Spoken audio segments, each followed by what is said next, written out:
So welcome everyone to this first Women in STEM with an extra M for medicine flagship event, Mind the Gap, a leap towards equality, which is part of the Women in STEM season celebration. My name is Meenakshi Nandi. I'm an academic in the Faculty of Life Sciences and Medicine, and I'm going to be your host today. So I'll just start off with some housekeeping. There's no expected fire alarm today, so if it goes off, there's some student ambassadors, or there will be some student ambassadors towards the back, so go towards the quad and then turn out onto the pedestrianised area. And this event is also being live streamed and recorded, so the recording will be shared after the event. So today's session is about how we're going to explore whether an inclusive research culture can improve and support women in STEM to flourish in their careers. And we're also going to try and highlight the challenges that we need to overcome. So we're going to kick off with a keynote from Professor Rachel Mills, who's King's Senior Vice President in Academic.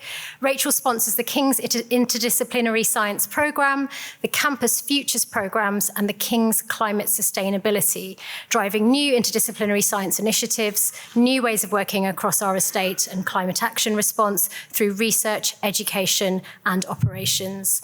Rachel champions sustainability career development for researchers and increased STEM access for underrepresented groups, and she passionately advocates for mentorship transformative power. So thank you very much, Rachel. If I can just welcome you to the stage. Thanks.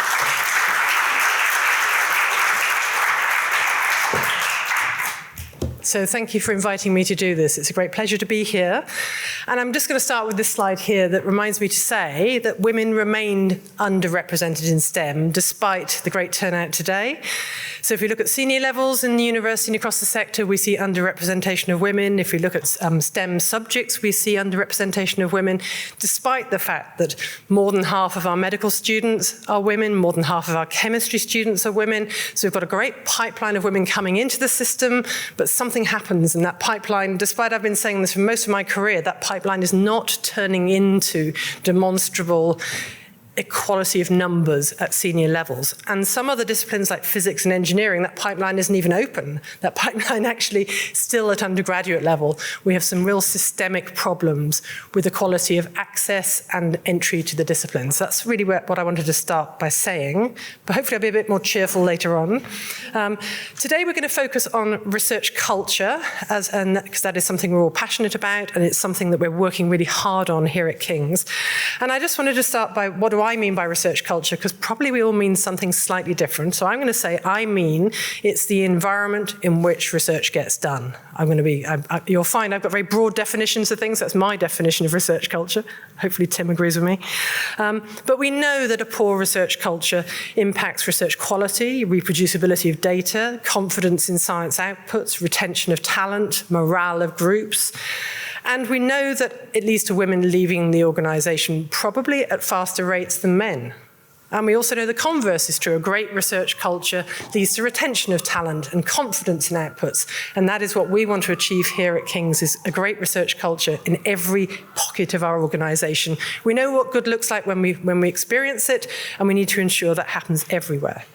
Now, today on our panel, after I've stopped talking, we're going to hear from women at all different career stages, all from STEM disciplines, talking about their personal experiences and, more importantly, what we'd like to see in the future. And all of you in the audience are here to help us enact what we want to see in the future. And today is about NMES and Folsom, and thank you both for hosting this and providing this space. But actually, what we're talking about is for the whole of King's and actually for the whole of the sector globally. So, let's see if I can drive this. I wanted to start with this, and I'm not going to read everything out. I just wanted to say that we're in unprecedented times globally. And I've been working in science for 30 plus years. I've never seen the global context more difficult working space in terms of pressures on society, pressures on our young people, pressures on our finances, geopolitical pressures on our climate. So these are unprecedented times. And I know everyone says that, but these are unprecedented times. And they're particularly difficult for those of us working in the university sector in terms of our passion and our purpose is to train the next generation and create new knowledge and pass that on. And so these global issues essentially are quite existential to our future. And we need to make sure we can maneuver our way through that. And again, I'm going to be more cheerful in a minute, but I just want to recognize these are difficult times. And so my job as Senior Vice President Academic is to navigate those times. It's to smooth out those bumps and to minimize the shock so that our young people that are coming into the disciplines, into our classrooms, into our PhD programs can thrive, that our staff similarly can progress through and have fabulous careers here at King's. And so what I've written down here with the smiley face at the bottom and the sad face at the top is really sort of some context that I just want to start my few words with, which is that essentially on the top 1, 2, 3, 4, 5, 6 things are the sort of barriers and the problems that I perceive in terms of creating a poor research culture, and you'll recognize all of those. I'm not going to read them out. But on the bottom 5 things are some of the most fabulous things about careers in STEM.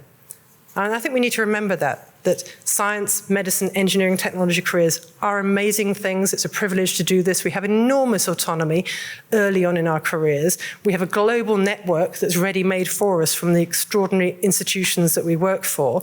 And we have access to that global network, and we're doing really exciting things and changing the world. And I think we need to remember that it is a privilege to be working in these disciplines, and it's a privilege to be working somewhere as fabulous as King's. And I think all of us could probably say that we recognize, we come in with that purpose really strongly articulated about wanting to change knowledge base and change the world. Now, how do we do this? I'm going to talk a little bit from my perspective as SVP academic. And I think we do that partly by ensuring our PhD students have access to funding in an equitable way, ensuring they have funding that is appropriate for the cost of living crisis that our young people in particular are experiencing here in London, ensuring that our graduate assistants are all paid appropriately, they have appropriate employment contracts, so they are getting fair recognition for their efforts and contributions. And modernising that whole PGR contract is really important to us, and that's part of creating an excellent culture. And similarly, attracting early career researchers into our labs, giving them equality of access, giving them the opportunity to thrive and grow is really important to us. We've seen new benefits rolled out at King's since I've been here. I've been here 18 months. We've negotiated with our entire community and rolled out a whole load of new benefits, which hopefully people are feeling in their pockets, in their pay packets. And you can see that there is access to more annual leave, 6 weeks paternity leave, which is really important for that equality of parenting, 20 weeks of maternity leave, an uplift to the London waiting allowance, contributions to registered childcare providers. So we're doing what we can to really help people at that early stage in their career. I'm just going to move on to the next slide. So I wanted to say a little bit about myself. I promise this is it. I'm not going to talk too much about myself, but I think this is relevant for sort of putting it in context. And I just chose 3 pictures from different parts of my life. So I guess bottom left or left, I come from a big family. That's me with the football on the right. I come from a family, lots of boys. I come from a family of lots of engineers. And I'm quite old, I guess. And what that set me up for is for working collaboratively in large teams in boisterous spaces. And I think having a father who's an engineer who really inspired his daughters in particular that we could do anything is really important. But what I learned from that is the fact that sort of role models set by elder members of your family are incredibly important. And what you say to your children early on sets that sort of tone in terms of what they think they can achieve. And I was very lucky to have a father that said I could achieve absolutely anything. And I really took that forward. I became an oceanographer, which is the slide at the top. And oceanography is a bit like my family. Lots of very boisterous, different types of academics working for long periods on ships in remote parts of the world. So I've spent nearly 2 years of my life out in the open ocean, on ships, working in teams that are made of engineers and scientists and technicians and ship's crew, working in difficult situations. And it's a bit like working in a university, building teams, working our way through problems, having a plan A, B, C, D, E, F, G as the weather and the icebergs and the ship failures make you work your way down your options for doing research. But I think that set me up very well for my later career. And then lately, I've moved on from doing active scientific research. I still call myself a scientist, but I'm very much more in the management position now, leading teams that are doing all the science. And that's where I get my pleasure from, is working with people at all stages in their career, doing amazing things. And this is a picture from graduation, which is the best time of year for celebrating that. But I just wanted to give you a bit of background about myself to sort of put this in context of where I've come from. So what have I learned along the way? And again, I'm not going to read out all of these, but it's just to remind me to sort of talk through. These are what I think are the building blocks of a fabulous career in STEM for all members of our community, but perhaps more relevant here today for women who are starting out or are moving through their careers in STEM.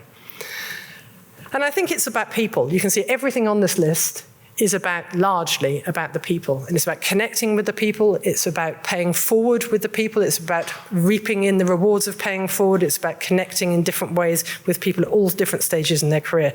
And I cannot emphasize that more. I mean, you mentioned that I'm passionate about mentorship.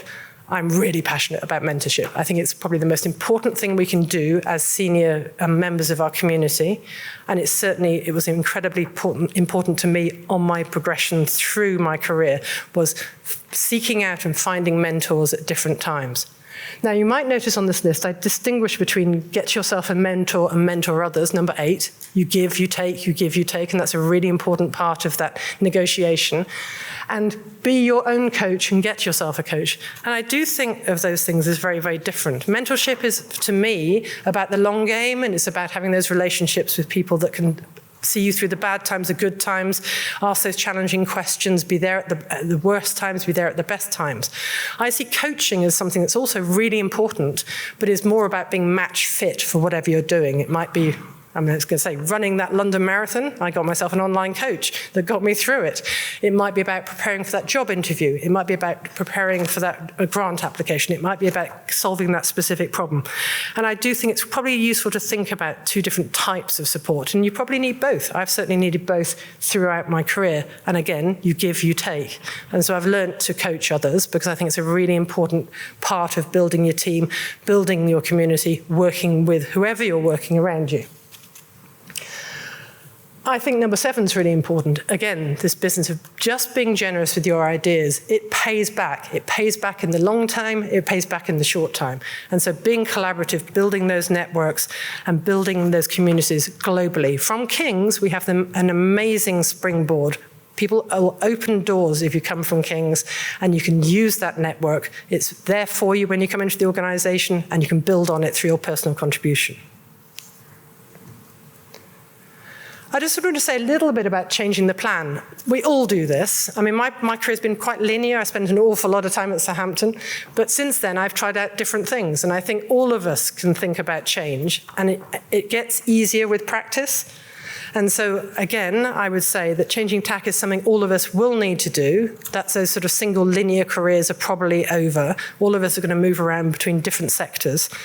And that can be a change of focus in your discipline. It can be a change of research area. It can be a change in disciplines completely. It can be a new job at a new place in a new country. All of those things are achievable, but they're a lot easier if you have those connections, if you've built those connections, if you have those networks, if you've got that mentor and you've got that coach to get you through this. And I would just encourage people, I'm not saying leave King's now, I'm just encouraging people to be brave and try things out and be brave enough to fail. And I've certainly done that, and I know probably everybody has and needs to accept that, learn from it, and move on. So to summarize my personal bit of this, and then I'm going to get on to what today's about. I think STEM careers are about people. People, people, people. They're about teams of people. They're about networks of people. They're about ecosystems of people.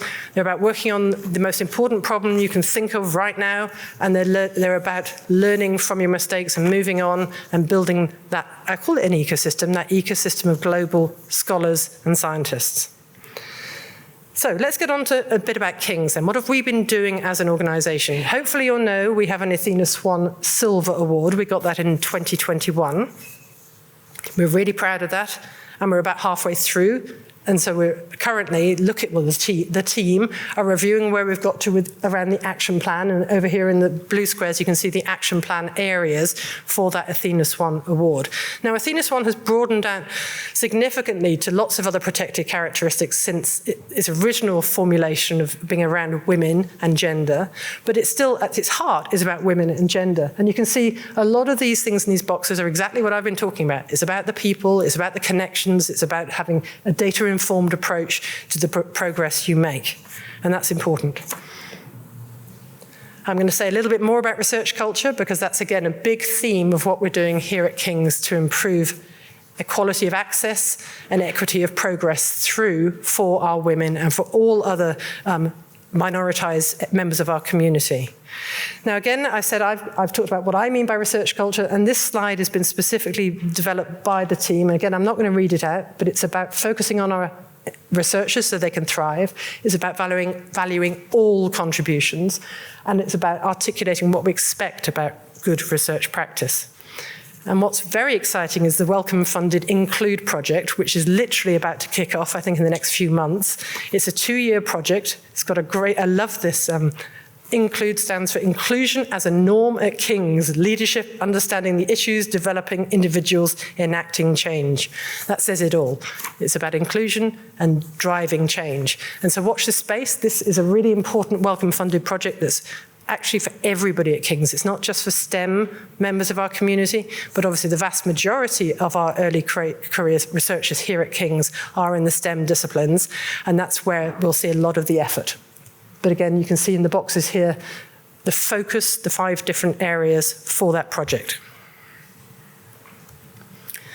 I'm now going to move specifically to the 2 faculties that are hosting today, and these are slides that have been generated from those 2 faculties, starting with Folsom. So Folsom have a research culture program running for the next 3 years, and this slide articulates what's going to happen in year 1, year 2, and year 3. You can see the Folsom leads are Rachel Tribe and Emily Williams, supported by the research culture project manager, who is Nikasi Stoll, who is here somewhere. Nikasi? Welcome. That's great.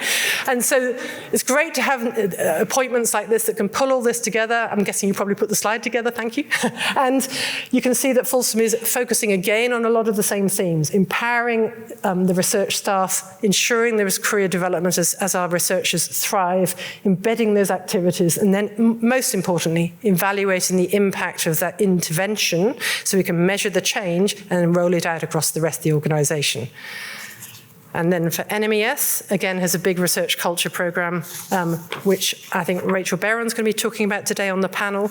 But again, let me find my notes about, so I'm about to lose my notes. Again, NMES has appointed a research culture manager, Courtney Crocco, who is, Courtney is not here. But anyway, Courtney is a key member of that community.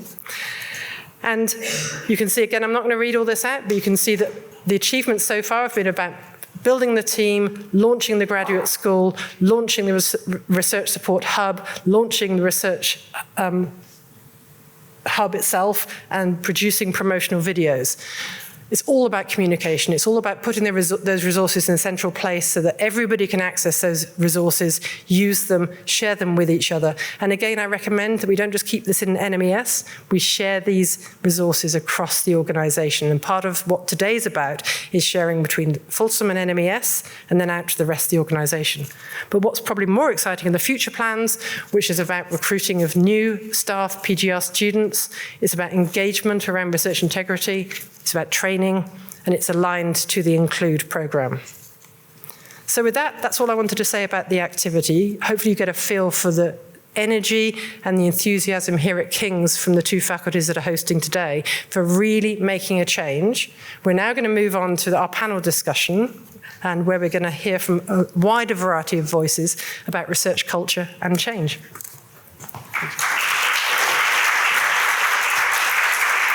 Thank you very much, Rachel. And can I ask the other panel members to come up? So while the other panel members are joining me, and thank you very much, Rachel, that was a fantastic overview. I'm going to introduce more Rachels today. So At the far end, okay, I'll do it in the order. So at the far end, we've got Samriddhi Sehgal, who is president of the KCL Women in STEM Society, which is an award-winning society which is driving STEM inclusivity and diversity across Chem. So she's currently pursuing an MEng in electronics engineering, and she combines academic excellence with exemplary leadership. And she specifically introduced a mentorship scheme to connect STEM students at King's with mentors who are both academic and industry leaders. And then next to her is Professor Rachel Tribe, Rachel number 2. Her portfolio spans from discovery science to clinical trials. She sits on national and international committees, works with pregnancy charities, and is known for her contribution to the Physiological Society. She's a committed educator and co-director of the MSc in Women and Children's Health. And next to her, our third Rachel, is Professor Rachel Piran, Executive Dean of the Faculty of NMES, who provides overall leadership to the faculty and is a member of the university executive. And her research focuses on applying mathematics to the spatial and temporal dynamics of biological systems, ranging from bacterial chemotaxis, intracellular protein dynamics, and drug transport. And last but not least, we have Tiana Lee, who is a PhD student in the School of Biomedical Engineering and Imaging Sciences, which is now in Folsom. So she is a third-year PhD student in the school, and her research actually focuses on evaluating fairness and bias in AI, specifically looking at cardiac imaging. And she's shown that certain models have a worsened performance for underrepresented subjects, often minority ethnics and females, and she's trying to address that in her research. So thank you all for joining today. And we'll kick off with the first question, which is, in your studies and career to date, what has your experience been of research culture, taking on board that we define it maybe in different ways, but what's your experience been as a female scientist, and have you seen changes over time? And Samriddhi, I think we'll start with you. Thank you. Hi, everyone. Given I've just started off my own STEM journey, I probably can't comment on the changes, but I will talk about my experience. So we've had a lot of experience trying out research, even as an undergraduate at King's. We've been given a lot of opportunities, and there's been a lot of focus on inclusion. Specifically, I remember in our first lab itself, we were told to group up with a number of people who are as different from us as possible. And every session, we were told to change our group, to meet more people, to go out of our way to get to know others. And it's just amazing how much it's been focused on, especially in our own faculty, because I know there are a lot of other courses where the same is not pushed, where they're not told to go out of their way. And as humans, it's very natural for us to focus on people who are similar to us, and we don't go beyond that. Currently, one of the issues I'm facing is, in my own design team, we're working on women's safety, and I'm the only female in my group. So I'm working with a group of 5 men trying to solve female safety issues. So yeah, there are a lot of issues that are still around, but I think there's been a lot of focus, specifically, I'd say, for my course, where we've been told to go out of our way to include as many diverse people as possible. So yeah, I think that's all from my side. That's really positive, and I suppose that also builds in a kind of cultural competency as well. And do you think that was more in your master's than your undergraduate? So I'm still in my second year, haven't really started on my master's yet. Yeah. Fantastic, thank you. But yeah, even in just undergrad itself, we're really told to go out of our way to connect with everyone, meet people. Absolutely. We were specifically told we should not see 2 people who've got any common ground sitting on the same table. And I think that's very important because there's so much that we're unaware of. And I think research is all about the more you know, the more people you know. As the professor mentioned earlier, the more people you know, the more you get to know about the world itself. And I think that's something that's really great that's being pushed. Fantastic, thank you. And Tiana, coming up to a PhD student now. I would say I've actually had kind of similar experience as you saying you worked on safety. So my PhD is about bias and fairness. And I was once, I'll try and keep this vague, but I was once presenting a piece of my work which showed that there were biases that actually, for some reason, favoured black subjects in one instance and didn't favour them in another. And one of the people I was presenting to said, "But do you really think this exists?" And I was like, "What, you mean like the numerical stuff in my work. And he was like, no, like sexism, racism, do you think it exists? And I was like, I don't think that's the bit we're really discussing here. So I've definitely had the experience where, especially in my work, because it's something that's allegedly controversial, that I've had people kind of question it, that I don't think those same sort of questions would have come if I was male.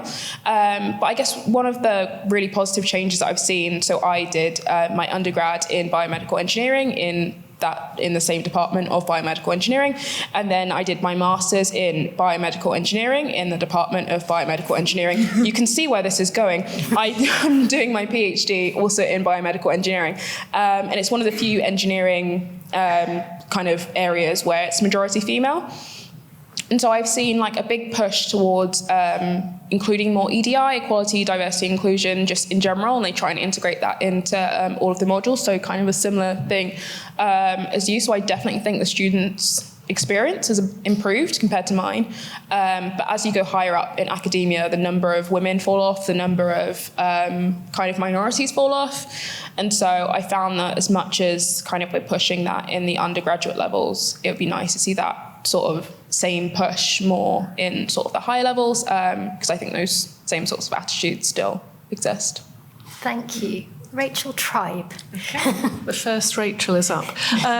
So I'm a Vice Dean for Research and Culture, Research and Impact in the Faculty of Life Sciences and Medicine. But I trained as a physiologist, and physiology was a very male-dominated world when I started way back when. And EDI wasn't thought of at all. It wasn't something that had even crossed my mind that women and men weren't equal when I went into research. I came through a very female sort of dominated environment with education, went to an all-girls school, so you were empowered to think you could do everything well. And it was only when you came in to do your PhD that you suddenly realised that you were being surrounded by men. And my first experience of this, and you may laugh, is when I went to the Physiological Society meeting and I started counting bald heads in the front row.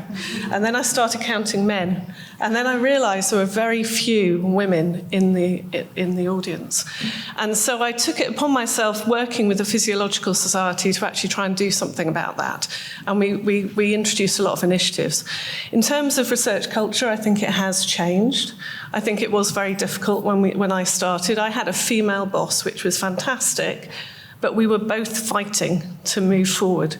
And it's very difficult, particularly if you have children. When I was growing up as a scientist, I was probably the first person in my department to have a child. And actually it was like, oh my goodness, why are you doing that? And you end up being sidelined because you have children. You don't get the advice that you need and support. But thank goodness that's changing. I think it really is much, much better. There's lots more role models, and I think that's really key to change research culture. Yeah. Brilliant, thank you.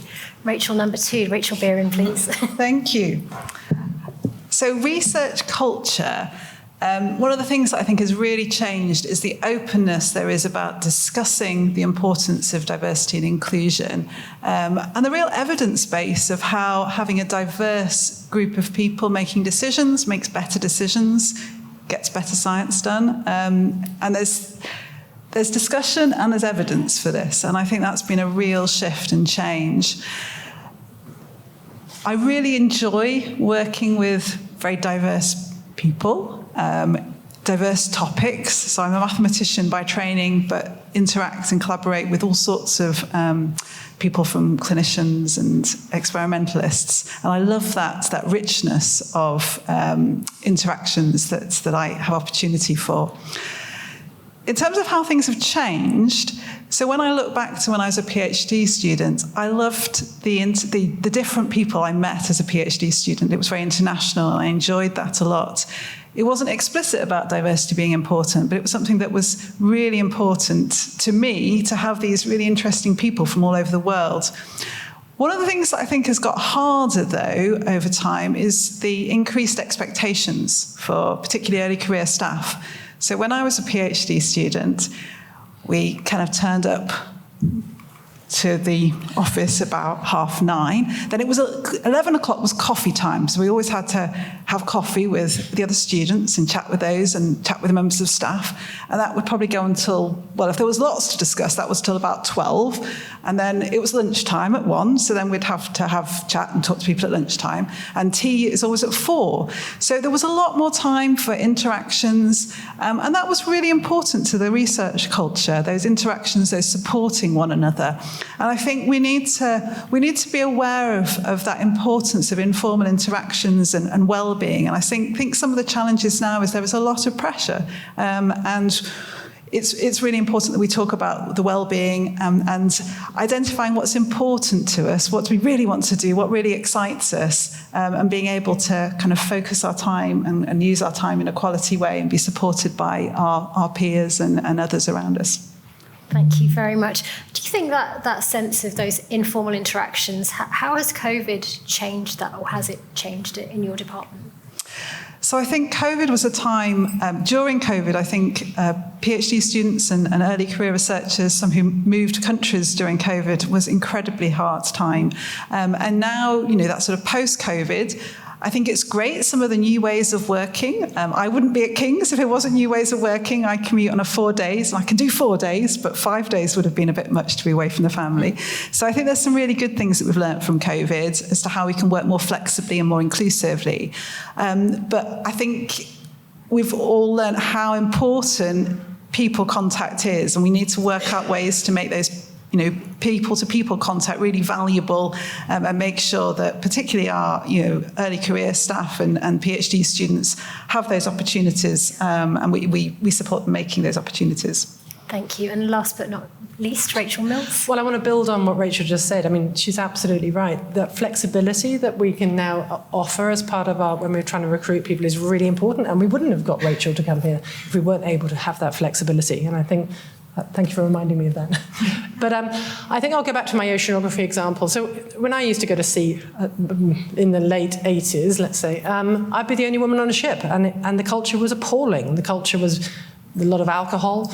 There was a lot of the things that go with a lot of alcohol. There was a lot of lack of safety, and there was a lot of, just bad behaviour. And I think what I've seen now is that's been completely stripped out of that entire discipline. So when I go on ships nowadays, there's often more women than men, and there is a framework for expectations of behaviour, and the behaviour is absolutely, there are no problems at all. So it can be done, and it took about 20 years to get that through, but it can be done, and that's given me hope for the rest of the STEM disciplines, because I think that was an area that I wouldn't have predicted it moved so quickly. But it moved because there was a great big wave of women students coming through the system that got the jobs, that took up the seagoing, that changed the culture and demanded a different way of being treated when they were on board a ship. And do you think those changes move faster or slower in academia compared to other sectors? So how much of that is reflective of what's happening in society, and how much is the way in which academia thinks? Do you think there's a difference between those two? I think there's maybe a bit of a lag, but a lot of the improvements I'm talking about came from the shipping sector. Okay. Nobody's allowed to drink on ships anymore. Makes there sense. are rules about sort of safety at sea that tightened a lot of things up, and as soon as you take that sort of out of the mix, things do get a lot better. So a lot of field-based disciplines have seen this. So yeah, you're right, often they'll come from outside. But we interface with industry, we interface with the NHS, we interface with other organisations that have different codes of practice that I think we should learn from and take the best from. Agreed. And so the second one will probably build on the points that you've described. So is there any advice that you could give to a woman at the start of their research career to help them ensure that their potential is recognised, and sort of off the back of that, picking a sort of top priority? And I'll start with Tiana first. Oh, okay. So I would say, for me personally, it took me a long time, even though I've been doing the same subject for 7 years now. It took me a long time to actually believe that I could do it. So even when I graduated, I got my certificate, I was kind of thinking, I've scammed my way through this. Like, I didn't really deserve it. And so even, I'd say probably, and still now, I've got a bit of imposter syndrome. And for me, it's a lot easier to believe in kind of, as cheesy it sounds, like believe in the cause and believe in the thing that I'm doing. So fairness bias is something in AI that I really want to change, but also kind of has societal implications, and that's something that I believe in, and that's something that's very personal to me, and I want to change that.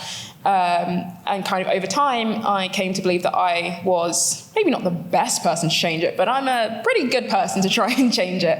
And so that, for me personally, was easier to believe in than to, when people just say, oh, just believe in yourself. It's like saying, if you're sad, just be happy. It's a lot easier said than done. So that, I think, for me, was how I went about it. Great, thank you. Rachel Tribe.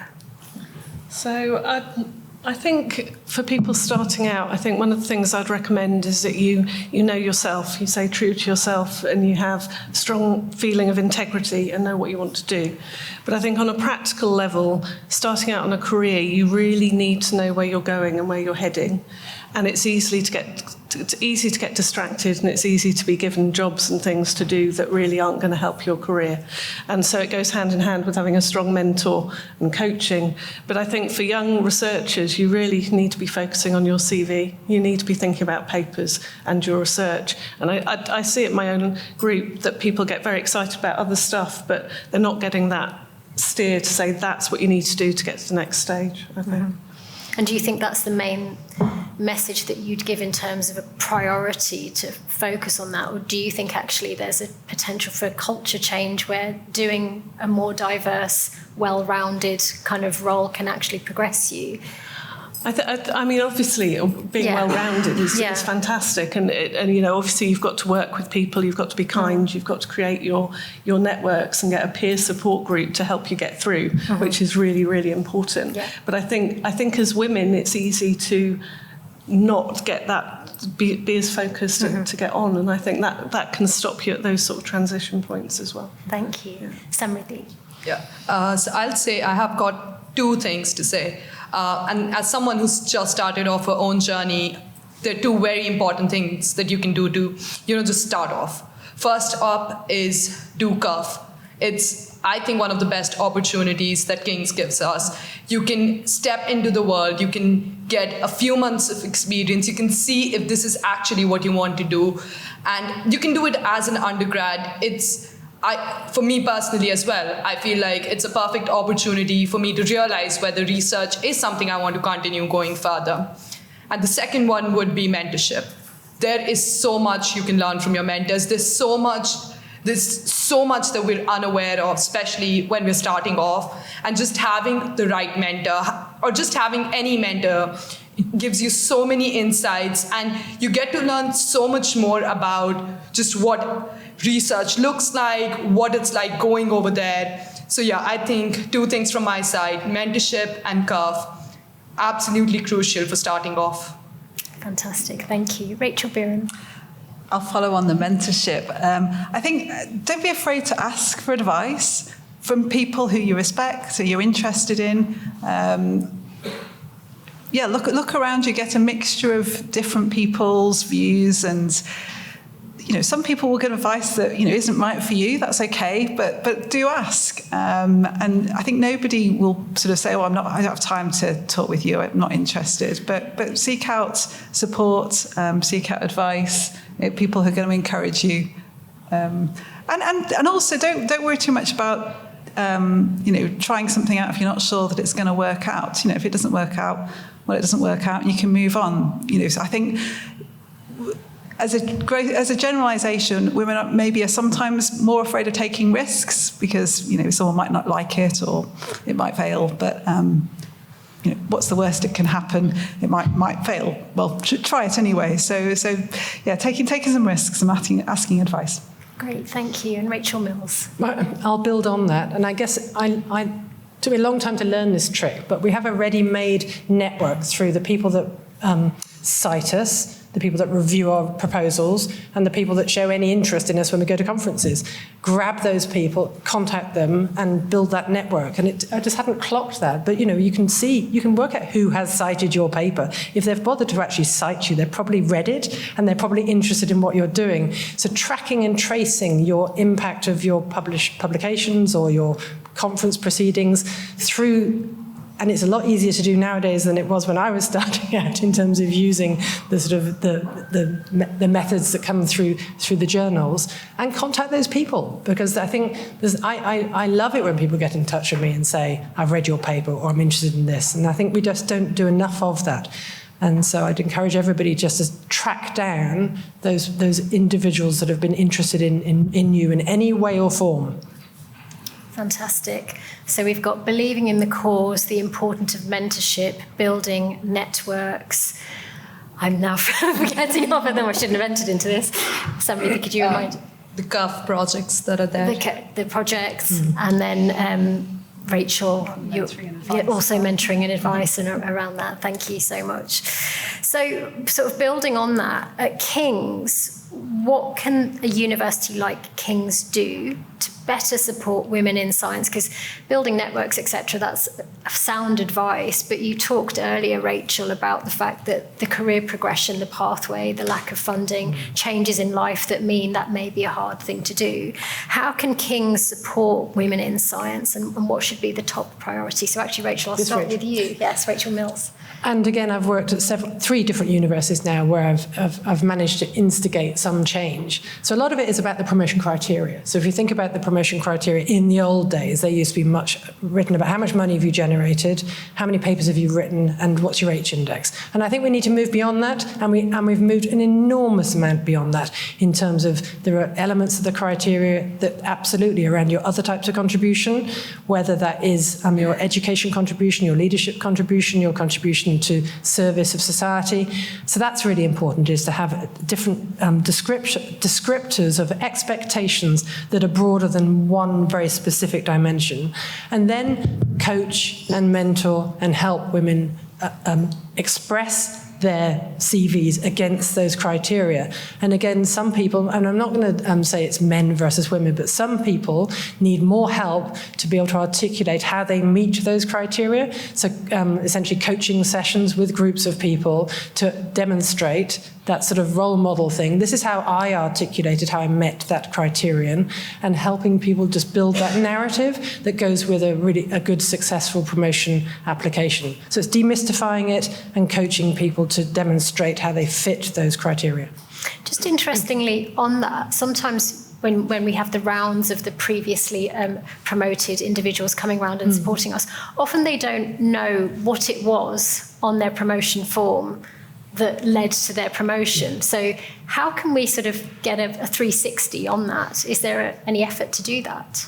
I haven't seen it at King's, and but certainly when I was at Southampton, I would be in the session. So I would be there, I'd have chaired those promotion committees, the individuals would be there, and we'd have a two-way conversation, a bit like this, in front of, with prospective applicants, because you're absolutely right. And then it would be facilitated by someone who's actually chaired the process or been close enough to the process to be able to talk about, yes, it was that part of your CV that really nailed that you met that criteria. So no, you're absolutely right. It does need that sort of leadership in the room, and using relatively recent successes is a really good way of doing it.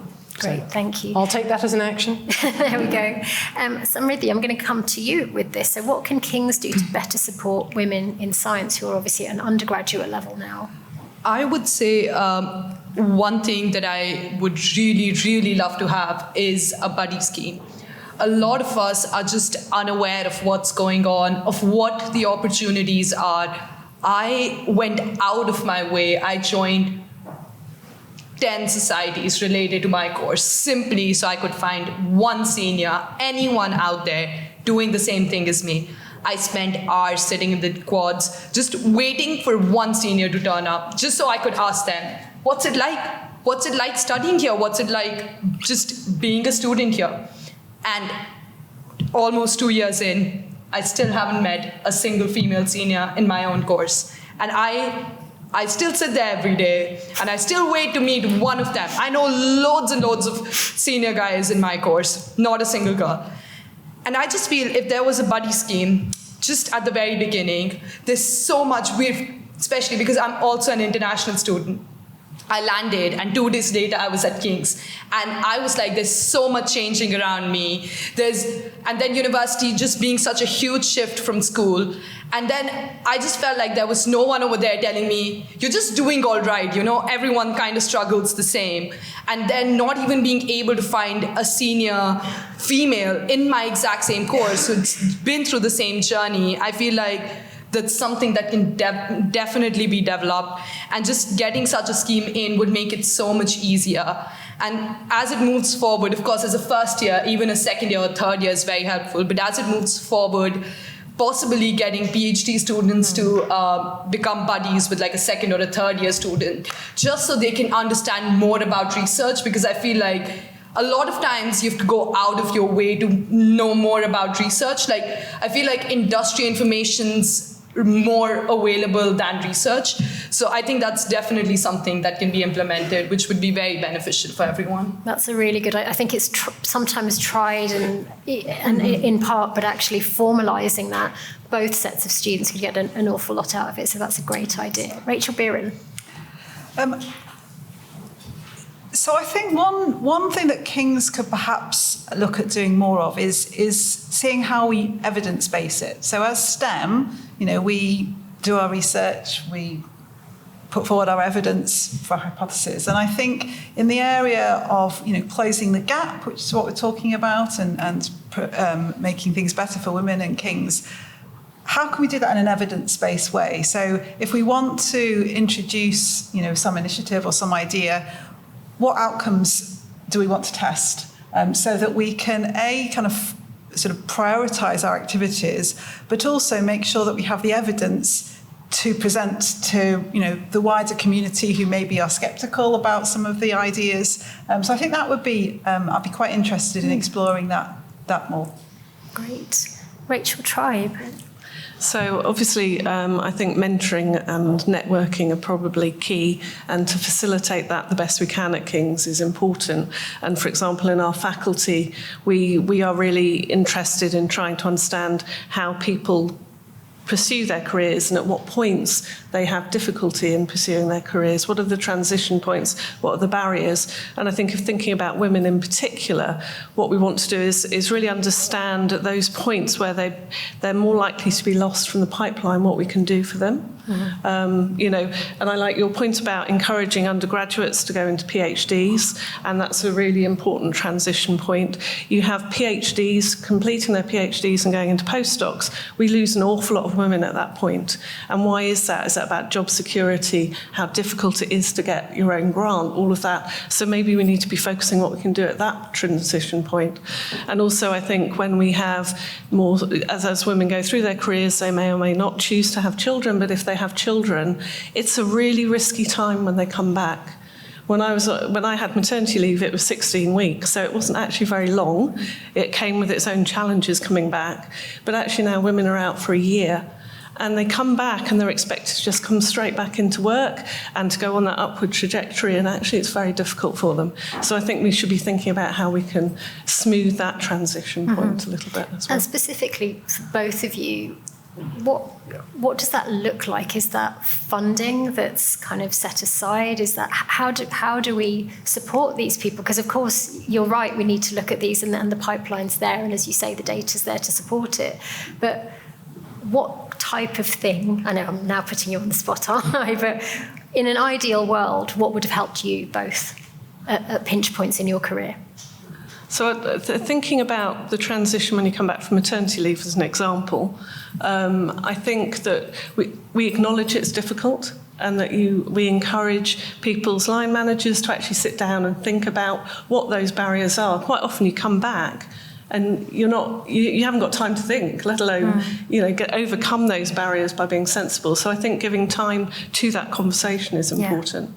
Yeah. It may be that we think about how we could give seed funding to help people when they come back, because their grants may have run out, they may not have any staff. How do we support them to really make a success of that comeback time? Yeah. So I think it's really important that there's consideration of the individual needs, and it can be very, very different what individuals want and need if they've had a break and coming back.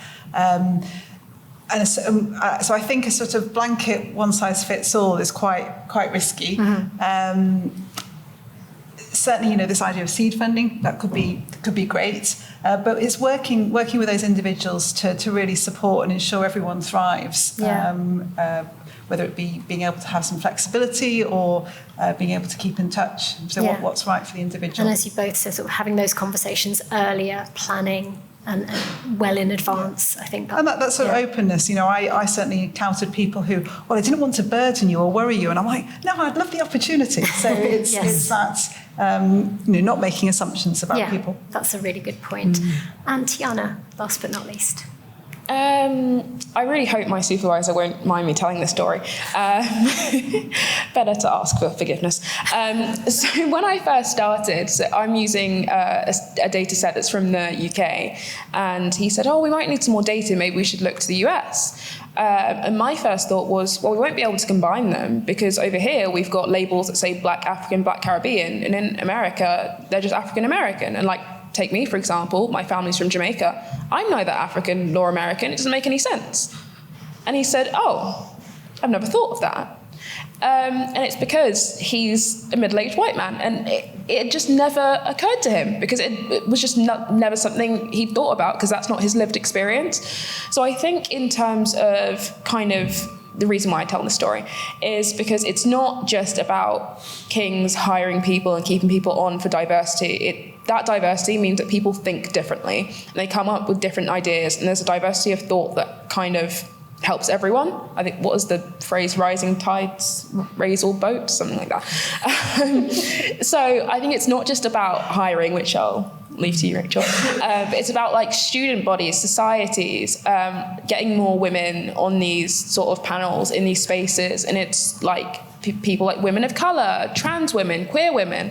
It's trying to make these spaces look as diverse as possible because it means that undergraduate students like you can walk into a space and say, there's someone who looks like me. I can ask them about this, or I can ask them where to go for this. And then if we can't get women in these spaces, maybe we need to be asking why. Why do they not feel comfortable to be in these spaces, or why do they not want to engage with these things? Is it because it's something they're not aware of, like you're saying, or is it something that they feel is a hostile environment, and working out why these people aren't there and how to get them there and how to make them comfortable?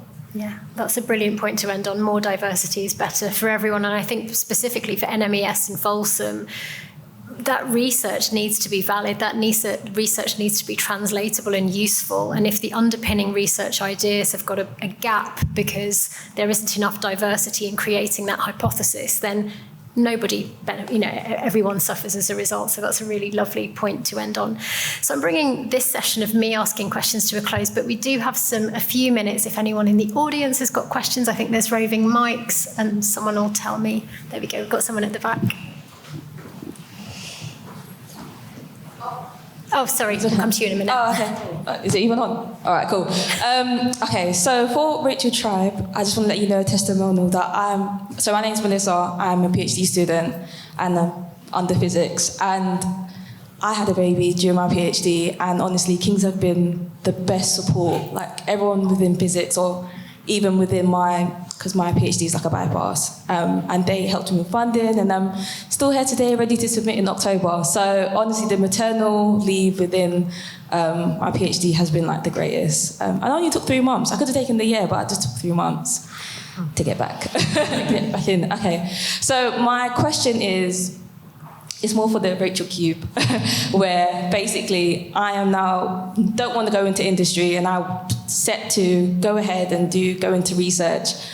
For me, transitioning from my PhD to going into postdoc, what is your advice or what is your experience that you guys potentially would have done? And my part B question would be, what's the unconventional way for me to get a postdoc? Who wants to go first? Do you want to? I'll have a go. I think presumably you want to stay here because you've got a baby, and so that because my go-to is I've been talking about having that global network. So you're going to be focusing here in London. Is that right? And I think there is. I go back to my point of contact everybody that's ever read anything you've ever written. So who's examined your PhD? Who has met you when you've given a talk at a conference? Who has who's ever shown any interest in anything you've done, and work them relentlessly. Work them, send them your CV, ask them for connections, ask them to build your network, ask them who they know who's looking for jobs. Just build that network out from the connections you already have, and don't be shy about it. Just get out there. As I think Rachel said, I'm safe saying that. As Rachel said, just the worst you can have is someone saying, no, I can't help you. And most people are up for helping. What about the unconventional route? Does anyone have any advice around? I think there's an openness as to what your postdoc might look like. So as PhD, as you've got your PhD, completing your PhD, you've got very skilled in a certain thing.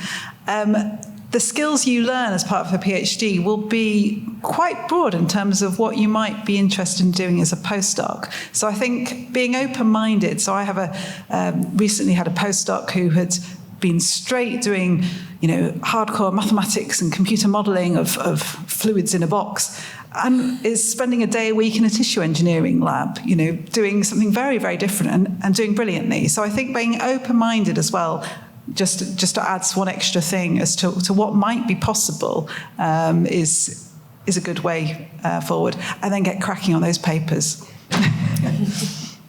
Brilliant. Sorry, can I know this wasn't directed at me at all, but I have something to say. I would say, in terms of kind of following on from what you said, I found that kind of just general advice, just don't be scared to bother people. Email them if they don't reply. Most of the people at King's have an office. Most of the time they will be in there. I'm not saying harass people, but if you want something, if you want to do a project with someone, email them and say, hey, I like your work. I'm in this year, I want to do a project. Can we have a Teams call? Just kind of don't be scared to ask questions, because if you don't ask the question, they don't know who you are. If you do ask the question, the worst thing they can say is no, but now they know who you are. And so maybe if you ask again in the future, they'll remember that first time you asked. That's a really good point. Yeah, it's a really good point. And it's such a fluid, keep everything open. That's the point, isn't it? And there are a lot of people to help. Best of luck with the rest of your PhD, and good luck. I think we had a question at the back somewhere. I'm Joanna. I'm a PhD student in chemistry. And my question would be, it's going to be a bit jumbled, but how do you mitigate giving back when you are also in a minoritized group? Because a lot of the things, for example, that you've spoken about with students is being a mentor. So I think like the PhD mentoring undergrads, and then postdocs are mentoring PhD students. But one of the things that I think you said, you made a really good point, Rachel, number one, is that about as women or people who are in minoritized groups, you do so much unseen work that you can get really lost along the way, and you do so many things that don't count towards the things that are then going to be counted. And it's really well and good saying like, oh, okay, well then we'll make those things count. But I wanted to be a chemist. I didn't want to be all of those other things, and I'm happy to do those other things. But there comes a point. So how do you mitigate those two things is my question. I think ruthless prioritization. I think don't spread yourself too thin. And I think it's I was going to say exactly. So I think it is about, give one, take one, give one, take one. I mean, I don't review proposals anymore because I'm not writing proposals. And I do feel vaguely guilty because Bashir al-Hashimi would say that we should all be doing our share of the peer review. But I'm not writing proposals, so I don't review proposals. I think we have to be selfish sometimes. So I'd say give one, take one. Yeah, just re-echoing that. So recruitment's a really, really important aspect of things. I think it's really important to have a mix of genders on a recruitment panel. And there was a point where my mentor said, so how many panels are you sitting on this month? And I was like, maybe I'm saying yes to a bit too many. So at that point I had to say, okay, I'm gonna pass it on. And if someone asks me, I'll say, I can't do that, but how about you ask so-and-so? So I think it's sharing the opportunities and absolutely ruthlessly prioritising. There's gonna be things you have to say, actually, no, I can't do that. And that's okay. But do you want to go, Rachel? Yeah, I was going to say also that you don't have to do everything all the time together. You can pick up things and do something that's useful for other people, but is also of interest to you. And I think always do stuff that you love doing, and just prioritise how much of that you're doing.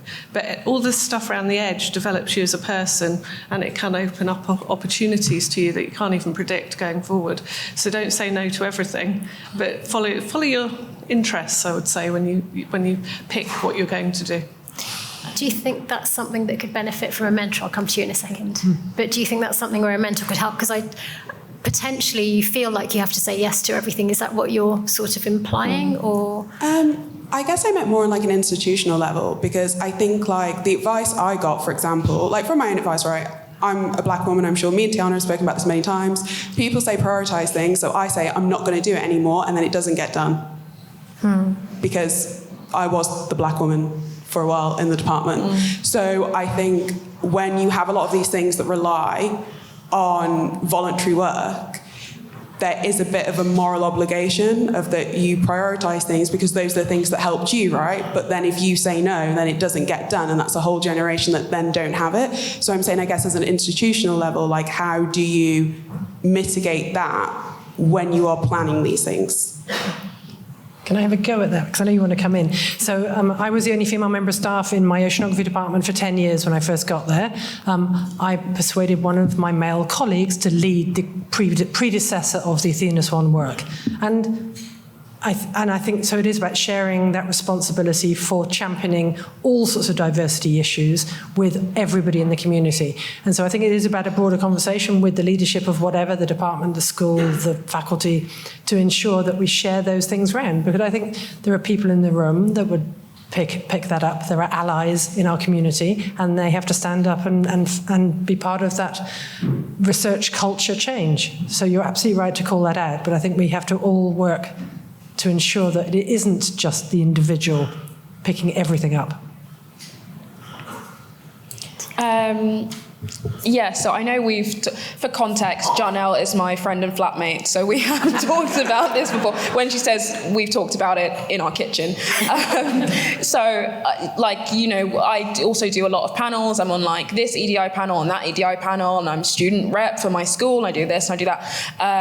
And so it does sometimes feel like you're doing too many things. And I think I've got to the point where I think to myself, if I stop doing this, and it means this thing ceases to be done, it completely doesn't exist, I'm probably putting too much effort into it, because it means that probably either no one else cares, or they're too lazy, or I'm just putting too much effort into it. And I've started cutting back on the things that I do, especially because sometimes the more you do, the more people expect you to do. And especially as women, we get tasked with a lot of things called office housework, which is, okay, the group needs to go for a lunch. You, woman, you can plan it. Or we need to order more coffee beans. Well, this woman knows where we buy the coffee beans, so she can do it again. And it's all these menial tasks that just add up until after a year, you're just known as the coffee bean orderer. And it's like, well, no, actually, this isn't part of my job. So I would say really evaluate whether something that you're doing is giving back to you, whether you're giving your time, but it's also you're benefiting from it. I think one of the Rachels, Rachel one, mentioned that there's no point in doing kind of uncredited things and putting all your time and energy into it if at the end of the day it's uncredited, no one's going to recognize your work, and at the end of the day you're tired. So really, I'd say evaluate whether, as much as people might benefit from you organizing this event or this committee, whether you're actually getting anything out of it as well. Great, thank you.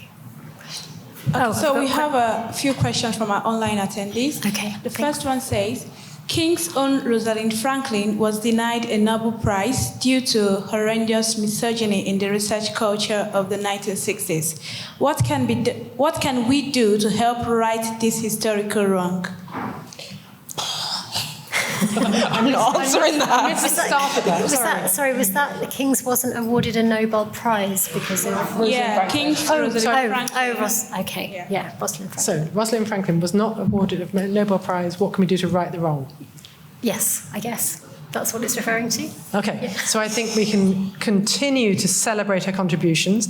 We can continue to essentially talk about that contribution in a wider context. And I've started to do that with our King's Interdisciplinary Science initiative. She was doing the most amazing interdisciplinary science at that sort of biomedical physics interface, really important pioneer in there to show the big steps you can take. I think it's about demonstrating that contribution. We stand on the shoulders of the giants and we can see further. She was a giant and we can see further from where she was standing. So I think it is about celebrating continuously and never forgetting her name. Thank you. And there is one last question. My 5-year-old daughter tells me she's top of her class.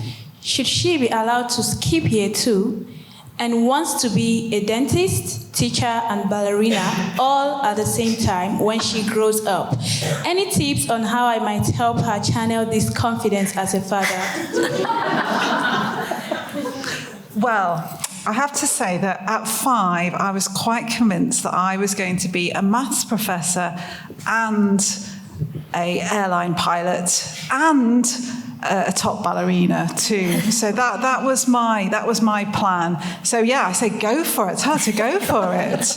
And maybe one of them will come up. But yeah, I think it's really great. It's so much fun. If those of you have a chance to work with children in your family, encourage them to do whatever they love. I think it's really, really important.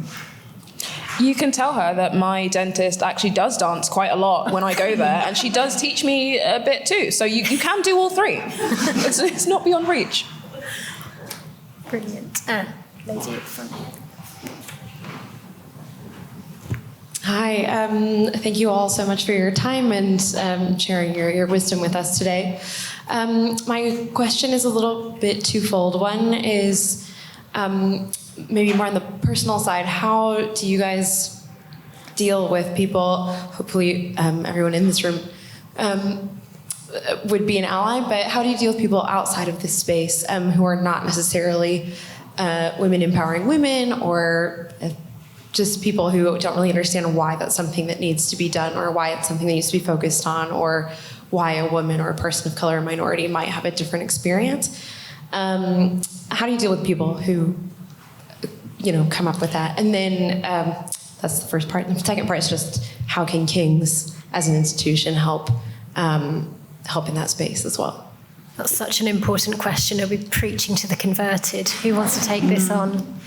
I'll have a go at starting. I think we just need to remember to step in as bystanders all the time. So if we see it happening, we don't walk past, we intervene, and we remember that power differential. And I have a lot more power as Senior Vice President Academic than probably a lot of other people, so I definitely need to step in and not walk past, and I need to remind myself every time. But I guess personally, I tend to start by using humour, and I guess that's probably the way I was brought up. So the first time I will use humour in response. The second time I certainly won't. So I do give people a chance. I try not to judge people too quickly, because often, sometimes people do say stupid things and they do it because they're nervous, or they do it because they don't know better, or they're forgotten. So I will give people a chance. Anyone else on that point about, we're preaching to a room of mostly women, although very nice to see other faces here. I guess I would say, with a slightly different angle, so I've always find it quite tiring as a black woman having to educate a lot of people about race. And I've explained to kind of a few of my friends, few of them that I work with, that this shouldn't be the responsibility of the people it's affecting, right? And so now some of them step in and they're like, hey, that's not right. And I'm like, yeah, you go, I've taught you well. But also, as one of my good friends, Jarnell, the guy, says, sometimes you can't reason with the unreasonable. If someone is completely misogynistic and sexist, it's probably going to upset you more to try and explain something to them that they're never going to get. And what I've heard from people who have come from these very biased views and kind of been converted is that the arguments are not what changes them, because they're always going to be, on the defensive. What changes them is kind of, kill them with kindness. Just be in their space, show them that you are great, show them that you're great at what you do, and just carry on doing what you're doing. And if they want to be misogynistic, sexist, there's probably nothing in this world, if they're that entrenched, that's going to change them. But what might change them is you just kind of being, oh. What's that? I think it's a champagne cork. Yeah, I was just going to say what might change them is you just being a really great woman. Yeah. So sort of just to add up on that, I think it's just about being confident in who you are. I've been in a lot of spaces. I've had a lot of people ask me, oh, why is there an International Women's Day? Why is there not an International Men's Day? And I'm like, maybe think about the fact that why is there the need for one? And I think it's just about being confident in who you are, where you come from, what you stand for, and just staying for that. In my course itself, someone asked me, oh, you're saying there's grass in India on the ground? It's not just all dust and sand. And I was like, I've never heard anything stupider than that.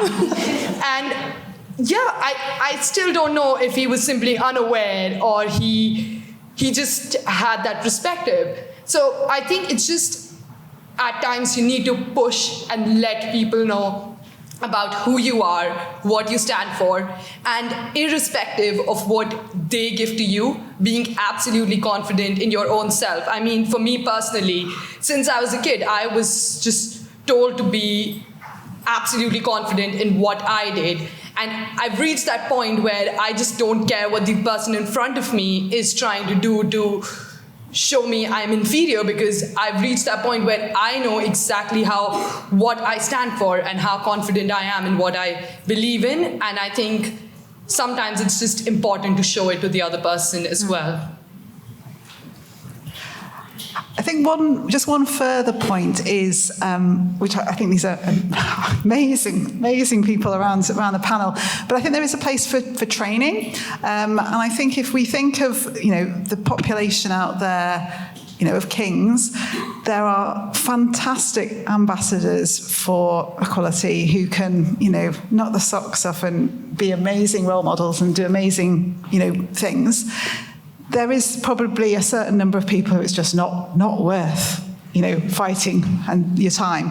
But I suspect there's quite a lot in the middle who are open to discussions and open to education and would really like to kind of move the dial a bit. How do I have conversations about race? How do I have conversations? And I think providing training. So I think as a leader, I would want to make sure that staff and students have opportunities for training so that we can kind of shift the dial a bit. But yeah, the awkward ones, I did get my previous institution, one of the leads in equality said, you just have to wait till they retire, and do a really good job at hiring people. So I think there is an aspect with that. Yeah, I think that I would add to that. It's not that it's not worth trying with anyone. It's just that some people you can recognize very quickly, I'm not going to get anywhere, and it's not worth upsetting yourself. But kind of like with my friends, some of it was just ignorance. Like I was saying with my supervisor, if you don't have that experience, sometimes you don't even know where the problems are. And so taking the time to say, hey, this wasn't right here, or maybe you should read this, that might help those people in the middle. And I think we've now got cultural competency Kickstarter. We've got cultural competency for our undergraduates. Hopefully that will start to bleed through. You did have a second. I am going to have to wrap up soon, but I kind of... Can I go a bit longer? Should I go a bit longer? Yeah, go on. Okay, so we have a few more questions from our online participants. Okay, sorry. So she says, how do you know when to step in if you see something that you think is wrong? I am a woman with autism, and I often doubt that I'm seeing things correctly and misreading a situation. So how does she know when to step in if she thinks something is wrong? Okay. Well, since I said that, I'm going to say I'll sometimes start it with, did I just hear that right? I mean, I think it will be sort of, and I can be more aggressive. Did I just hear that right? So I think it is good to just check, because you do get the wrong end of the stick, and you do, and especially with Teams calls, and especially with lots of new organizations, new cultures. So I do tend to start with a question, and that usually unlocks a discussion. But I think it's about the discussion. It's about having the conversation. And it's about remembering what the end goal is. The end goal is getting to a place where you can at least move on. It's not necessarily about punishment then and there. Brilliant. I do want to move on. There's just one more question, I think, at the front. Thank you very much, Manashi. So I guess we've talked a lot about intent, but I think what we haven't talked about is impact as much. So I think people can have good intentions, but it seems to be particularly intersectionally marginalised people that are feeling the impact of, we can call it ignorance, even if it is positive intent. And I really like Rachel Bieran's point on training. And I think a bit like in this room, we are preaching to the converted. The people that want to do the training probably have done the training. It's the people that maybe don't want to do the training that should be doing it but aren't showing up. I guess for me, we have all this great training, we have all these experts. What do you see as the solution to, without the word compulsory being used, what do we see as the solution to calling it career progression, calling it personal development, getting people to these trainings so they are competent to have these sometimes difficult conversations, but just having nuanced, sensitive, being a good human type conversations. What do you see as King's role in moving that dial from people that are going because they're genuinely interested to the wider sphere that need to go and should be going, and then influencing those hard to reach and or waiting till they retire humans? I'll have a go at that one. I think that's why I really like the way we framed it as research culture project, because if you get the culture right, even if you don't actually truly believe, you know at least you can't behave like that. So I think you reach your hardest to get people by the fact that it's just completely unacceptable in that environment. I'll go back to my shipboard example. I'm sure there are people that go on ships in the UK that don't really buy into the behaviours we expect nowadays on the UK ships. They know they can't get away with behaving like that. They know they'll be sacked immediately if they do, and therefore at least there's a compliance with the policies and procedures that are the expectations of the research culture that's been created. But it's hard. It is hard. Maybe it's a bit of a controversial anarchist view, but I don't see why it's not compulsory. We do fire training because fires are a danger to staff and students. Is sexism, racism, homophobia not a danger to those same staff and students? I just don't understand why it's not seen as compulsory. If you behave in this way, you will cause a problem that may be a danger to people. I don't know. The Rachels, maybe. And certainly, I guess my point is that you can do as much training as you like. You won't change the belief pattern of certain people. And I'm saying the compulsory, not compulsory. Everyone can sit through compulsory training, can't we? And you don't necessarily buy into the change that's required, even if you've sat through it. It's my hypothesis. I think it's really important just generating the conversation and, bringing up research culture as being so key to what we're doing at the moment will encourage the conversation, and you just have to keep going. The training course is one-off, or maybe every 5 years or every 2 years. But I think if you keep bringing it up and making sure everybody's talking about it, you will influence people better, I think, than just compulsory training. And I think highlighting the impact of not doing it well and how that damages everyone, both in terms of research and in terms of the institution. So I think it's, kind of building on the same things. Okay, last question, I've been told. I'm really sorry. So we have one last question from here. How would you best try to support a female mentee or struggling with imposter syndrome or a lack of confidence? So how would you support a female who's struggling with imposter syndrome or lack of confidence? Fake it till you make it. Honestly, just do that. I feel like imposter syndrome is so common. I've sat in a room. Coming in here today, I was like, I am a second-year student. What am I going to give over here? But honestly, just coming in and having a conversation, there's so much you can do. Just step out of your comfort zone. Tell yourself, okay, for 5-10 minutes, let me pretend, doesn't matter what the other person thinks. Let me just go out there and have a talk. And if the other person judges me, honestly speaking, you're probably never going to meet them again. Fake your confidence through. I'm sure you'll get through most things of life.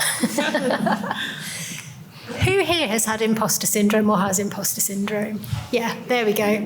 Pretty much everyone in the room. Yeah, I think that's important. I think it's really important that mentors of people actually admit that they've had imposter syndrome. Yeah. And I quite often tell my PhD students, so I think it's the equivalent of what you said, but I say give yourself the permission to act, to be something different than you feel you are inside. Act like a confident person, and it will help you, and you'll get through these talks and meeting people. So I think it's sharing that we're all imposters underneath, really. Yeah, I would say for me, so I had a personal tutor when I first joined. Shout out to Emma Robinson. And when I joined the university, she'd just joined at exactly the same time from Imperial. And so every time we had our meetings, it was like, oh, I don't know if I'm fitting in. She was like, me too. And so it was kind of having someone relatable and saying, well, I'm having this problem. She was like, listen, I'm older than you. I've already finished. I'm having the same problem. So I think even if you're completely different, from your mentee, I think there's always something that you can connect on. So there'll be some issue that they've had or something that they've experienced that you can relate to. And I think that's really invaluable for students. Brilliant. Thank you so much. I've been told to wrap up now in great big letters on a screen at the back. Thank you, Carl. So thank you very much. I want to just thank our amazing Rachel, and Rachel, Tiana and Samrithi for a fantastic, very honest and open discussion. And can you just join me in thanking them once more?